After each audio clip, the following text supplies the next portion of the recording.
You know, I just have to laugh. in this show, I came in laughing into the show. Why am I laughing? I know you out there. I know you out there. You are curious. You're just wondering, why am I laughing? Did I win jackpot? It is, I can hear some people say, this Tinubu regime.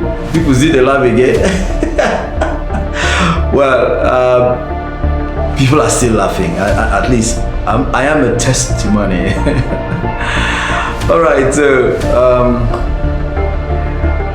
I came in laughing because of what I want to share. This show is about something that is so funny. Have you noticed that something happened very recently? Viewers, I want you to know that something, if you can guess right now, something is going on right now. All right, so the President of America, Mr. Donald Trump, went to his Truth Social and dropped one small text message. Writes one small something. Say, hey, Nigeria, Christians are going through genocide under the hands of terrorists. But of course, naturally, we know that there is terrorism in Nigeria. So he said this, and the cliffhanger came. Look, of course, you know Trump. Trump is a man that is full of words. He said that I'm likely to send in soldiers. May have to invade Nigeria because of this genocide. Never seen crisis, never seen panic in Nigeria like what's happening right now. And if you go to social media, you see all kinds of people are now talking. You know, somebody said something. Somebody said something that the Minister for Information, for the first time, I was going to CNN to explain things. I don't know. I didn't listen to that interview he had in CNN.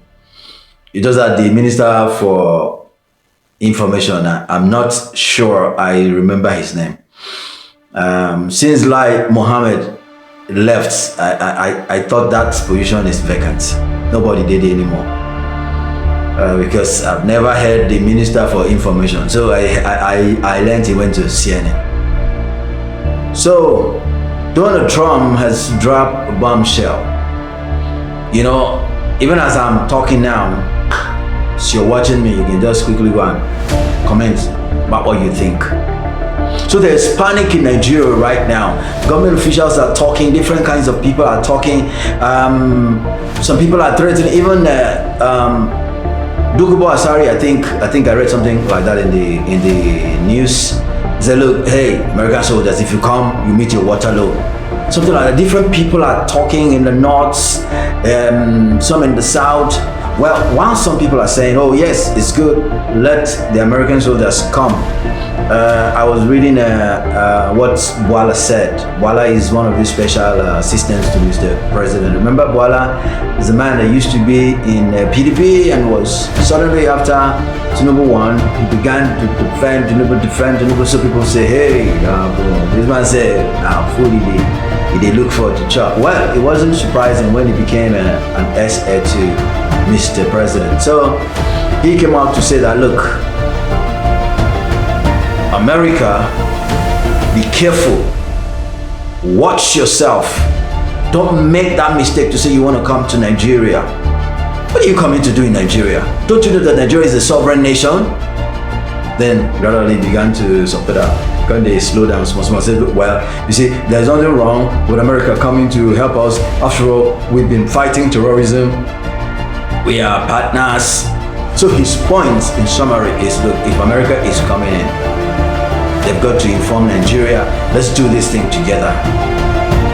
Nobody will make America can't come outshine Niger soldiers. So the government right now is sitting on edge. A whole lot of people are talking in governments, granting interviews. Look, America should stay for their lane. Open our day on our side. And so the citizens too, this thing is coming into the pros and the cons. Some persons are saying America has no rights to barge into a sovereign nation. Some people in the north self are even saying, look, we are comfortable with Boko Haram. I'm saying some people, so don't misquote me. I'm not saying the north is saying we are comfortable with Boko Haram. Some people are also saying that, look, Muslims are being killed. So why are we saying that there is Christian genocide? So Muslims are being killed. Well, I'm very much aware, because when you read in the news, you will find out that Boko Haram wastes both Muslims and Christians. The bandits have been killing a whole lot of Muslims. Of course, the Christians are being slaughtered in Taraba. They're being slaughtered in Plateau. They're being slaughtered in Benue. They're being slaughtered in Southern Kaduna and all of those places. Sometimes you want to take sides, but right now this show is not about taking sides. This show is about saying, look, hey, let's calm down. Let's look at what Trump has said.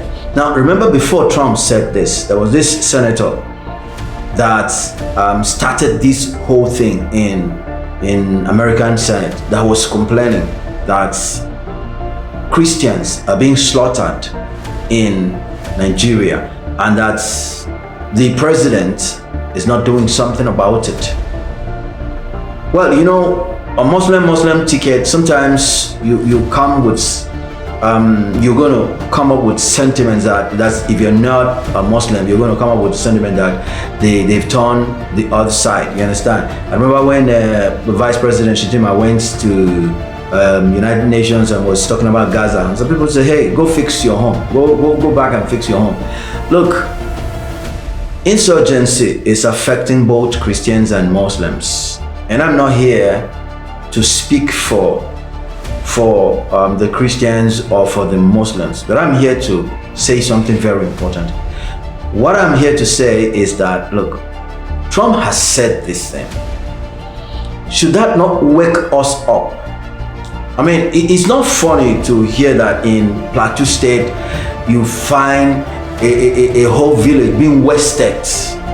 It doesn't make sense. I was passing through Benue, back to Abuja, going through Nasarawa, Lafia, and I discovered that this table land that farmers used to farm, no one is going out because of what? Jihadis, Fulani herdsmen. This is not good, because it affects our food security. Okay, so I'm trying to come in here to say, look, why don't we look at what Trump said? I know that Trump is a coward. Trump, he can drop one bomb with his mouth and then goes back. He has even forgotten about it. If you look at the personality of Trump sometimes can be erratic, but I like him. He's a very pragmatic leader. So I'm looking at that. Why don't our leadership look at the merit of what Trump said? Trump may not necessarily allow the American soldiers to touch their boots here. It's very expensive. You see, sometimes you don't know. Let me tell you something. A couple of years ago, it was calculated that to kit an American soldier costs $50,000. If you do the maths in our own exchange rate right now, you're looking at probably like maybe 7 to 5 million to kit one American soldier. So you should understand these things, that it's not so easy to put their soldiers everywhere. I know that Nigerian soldiers, the government is trying. To keep them too, it's very expensive. So you must understand where I am coming from now. Now, America may not necessarily come here, but why does it not become a wake-up call for the government to say, okay, this insecurity, we've done quite a lot, but we need to do more. You see, Nigeria today, you can never run away from the fact that there is insecurity. You can never run away from the fact that sometimes you walk through one dark street, there is no guarantee that you're going to come back in one piece. I'm telling you, it's not like you need to say, oh,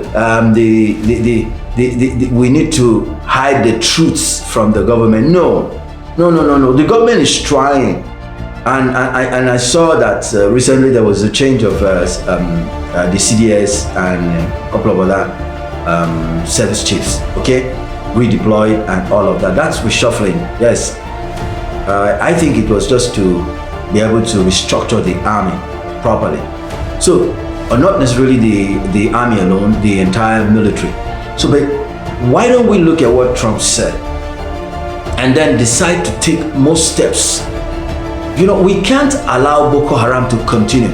Now, I will speak on this. For me as a person, this rehabilitation of former terrorists, I'm aware that it's not all terrorists who decided on their own to get into terrorism, okay? So don't misquote me, because I know the Niger people, they wait for waiting you want talk, when they carry on, especially this north-south matter. A southerner, so anything you say, people would misread that. No, that's not what I'm saying now. But see, this idea of rehabilitating, that's bringing back former Boko Haram people into the army, or just reintegrating them into the society. Fine, I think it's good. We were saying that this was what happened in Niger Delta militants. Well, the thing is that it's not the same thing. So I will advise government to stop this concept, because if the more you get to them, some states negotiate with bandits. I saw Katsina State, the other time, say governor get meeting with the bandits. We saw it in the media. So we saw these bandits, the pack, AK-47, they just a stroll. Hey, and these are non-state actors. You see them with heavy guns like this. Maybe governor don't they fear, say if I cough or if we handcuff all of these people, collect these guns, yawago gas. So now, when you look at all of these things, so we should sit down and begin to restructure our security architecture. It is time that we take this insecurity so seriously, because we cannot allow the outsider, the stranger, the person when they your house to come whip past the bereaved person when your papa die and outsider is crying. He shouldn't be crying louder. So Trump is more kind of like crying louder, but he's also coming to wake the government up, to wake all of us up to understand that, look, insecurity is a major issue. So I'm not necessarily speaking about religious issue now. I'm not speaking for Christians or speaking for Muslims, but I'm speaking about insecurity. It's something that the government should sit back and say, okay, it's not about the threats that the American soldiers want to come into Nigeria, and a whole lot of people are putting pressure on the president. I know that presidency is speaking. Everybody is speaking. That's why I decided to say something about this. It's something that we need to sit back and say, how do we deal with this situation? Because it didn't start today. We know this thing about insurgency. Remember the days that they took the is it 140 something Chibok girls? It wasn't funny at all. Some of those girls have not come back home till now. Some came back pregnant, for terrorists. So we need to look at this thing and discover that we must not back down. And this idea of negotiating with terrorists is not a good idea at all.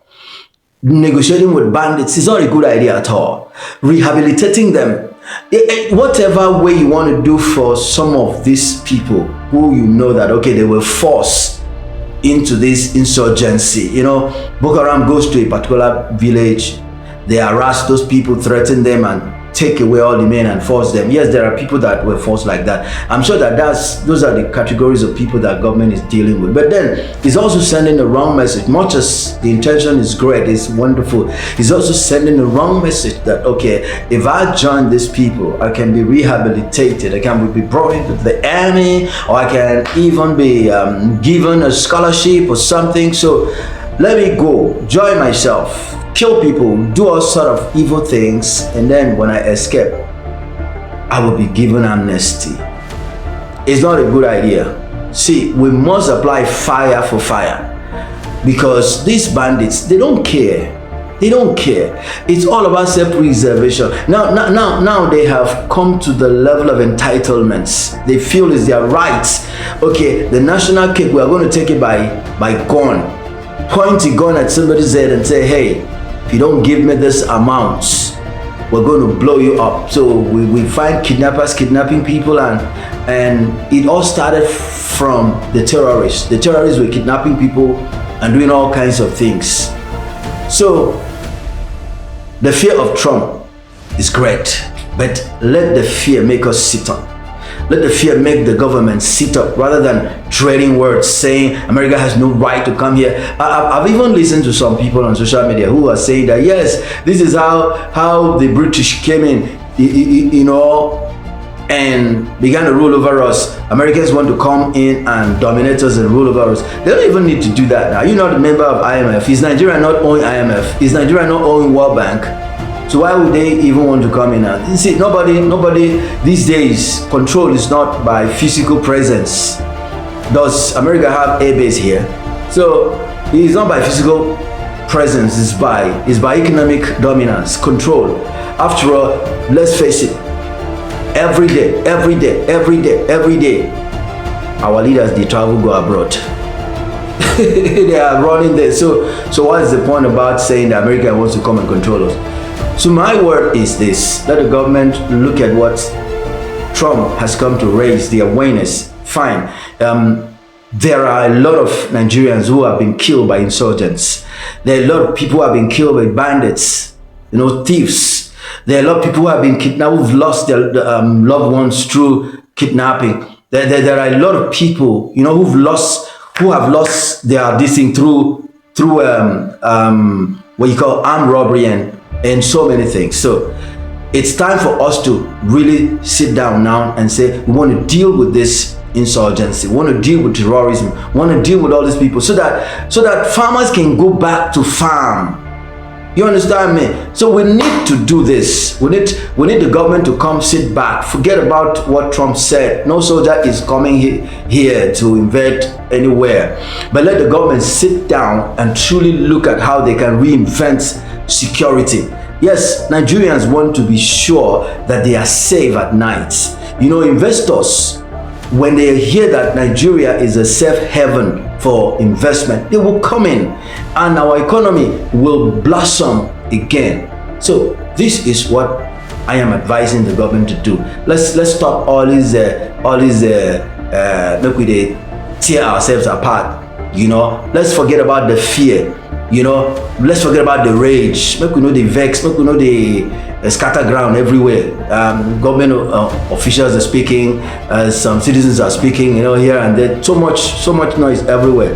But let's calm down and begin to rethink about what Mr. Trump said.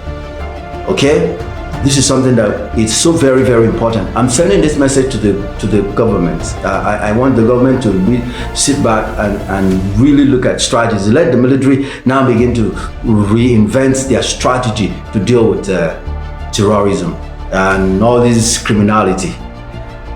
Okay, so you've been watching the Street Talk Show, and I'm very sure that you've gotten something right now. Until I come your way again, if you have any comment to drop, so please just go to our comment box and then say something. What you say helps us to reprogram this program. Thank you so much for watching, and for me it's bye-bye.